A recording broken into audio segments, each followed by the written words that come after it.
In this guide, I'm going to show you guys how to fix this Apple ID has not been used in the iTunes store on iPhone. Let's get started. The first method is the quickest one. When the error message appears, simply tap Review. You'll be asked to sign in with your Apple ID if necessary.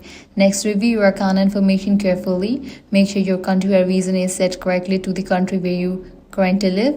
If it's incorrect, change it to the right country. Then review any required information such as your billing address and payment details.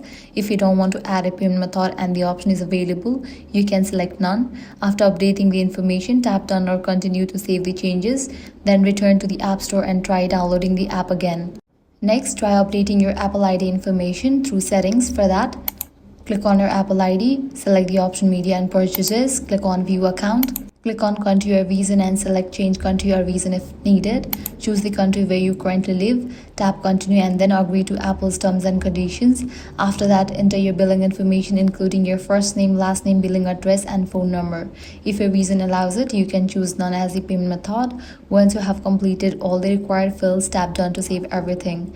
After your account information has been updated, close the App Store completely, reopen it and try downloading the app again. In most cases, this Apple ID has not yet been used in the iTunes Store. Error disappears immediately once your account details completed correctly. And that's it. If this guide helped you out, do not forget to like, share and subscribe.